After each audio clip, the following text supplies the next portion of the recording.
Sejarah, BARBERSHOP. Sejarah barbershop. Berbicara mengenai hunky dory tak terlepas dari berbicara mengenai barbershop yang sudah ada sejak 2000 tahun lalu. Barbershop itu sendiri berasal dari bahasa Latin, barba, yang berarti janggut yang memang dimiliki oleh mayoritas pria. Sehingga barbershop memang memungkinkan salon biasa, namun salon yang memang pemangkas jenggot dan kumis adalah para pria.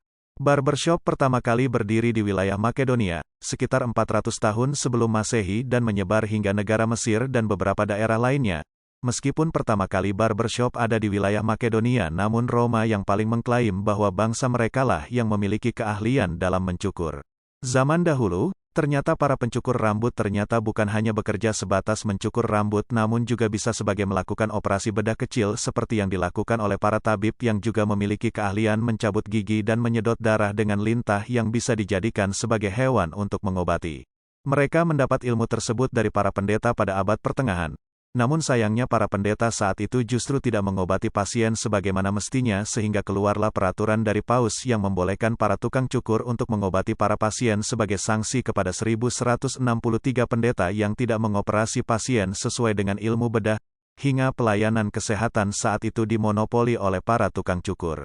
Bahkan para pengusaha Perancis memberikan izin mereka untuk melakukan praktek dan menimba ilmu bedah profesional di Fakultas Kedokteran di Paris University. Selain itu pemerintah Perancis pun membagi dua macam pengobatan, yakni ahli bedah profesional, doktor, dan tukang bedah amatir, tukang cukur barbershop. Salah satu tokoh dunia yang sukses menjadi tukang cukur sekaligus ahli bedah adalah Ambroise Paré yang kini namanya mendunia. Selain Ambroise Paré, bukti bahwa para pencukur rambut kala itu merangkap menjadi para ahli bedah adalah simbol lampu yang terdapat pada barbershop di dunia. Yang kini meski lampu yang berwarna merah putih biru tersebut telah dilarang pemasangannya namun beberapa barbershop di negara bagian barat masih menggunakannya. Lampu tersebut sebenarnya memiliki kisah filosofi sendiri yakni warna merah berasal dari darah, biru berarti pembuluh darah dan putih berarti perban yang steril. Sedangkan bentuk spiral lampu menunjukkan bahwa perban yang dicuci dan diperas sehingga basah dan berubah menjadi kering.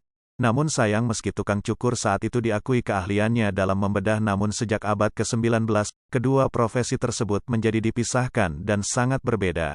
Tukang cukur tak lagi dibolehkan menjadi ahli bedah. Meski begitu di awal abad ke-20, industri barbershop justru semakin maju terutama di wilayah Amerika Serikat.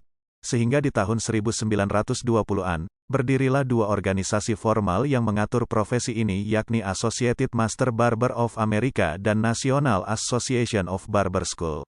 Tak hanya kaum Hawa, kaum Adam pun ingin memperindah penampilannya dengan berdandan. Salah satunya dengan merapihkan rambut mereka. Dari kebiasaan para kaum Adam ini maka mulai bermunculanlah yang namanya tempat tukang cukur para pria atau barbershop. Barbershop memang agak berbeda dengan salon, karena pencukurnya pria berbeda dengan salon yang biasanya wanita atau waria. Di Indonesia sendiri perjalanan barbershop sudah ada sejak zaman penjajahan Belanda.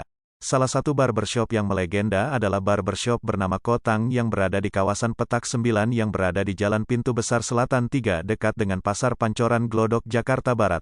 Barbershop yang didirikan oleh pengusaha Tionghoa bernama Po Kin Tien yang kini telah wafat. Barbershop tersebut sudah berdiri sejak tahun 1936 dan hingga kini masih melayani para pelanggannya. Meski kini para pelanggannya telah menyusut karena memang barbershop yang usianya sudah menginjak angka 81 tahun ini pelanggannya memang orang-orang yang sudah berumur. Sedangkan para anak muda enggan ke barbershop ini mereka lebih memilih ke barbershop yang modern. Barbershop sendiri sebenarnya hampir sama dengan tempat cukur pria hanya saja pengemasannya lebih modern.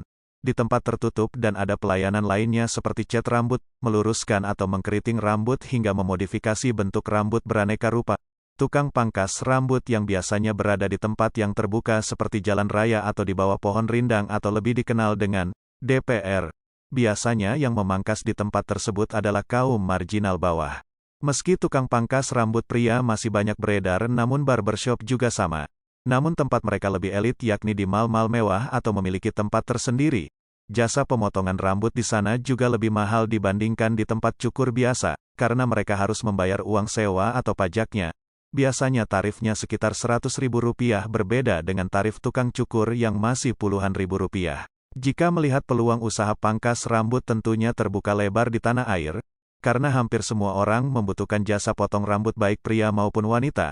Namun tak semua pria mau menarik perhatian di salon, agak canggung dan khawatir dikira waria, sehingga lebih memilih barbershop yang memang pangkas rambut khusus pria dibandingkan dengan salon. Jadi bisa dibilang peluang usaha barbershop masih terbuka lebar. Apalagi untuk membuka usaha barbershop ini tak perlu mengeluarkan banyak uang untuk investasi peralatan.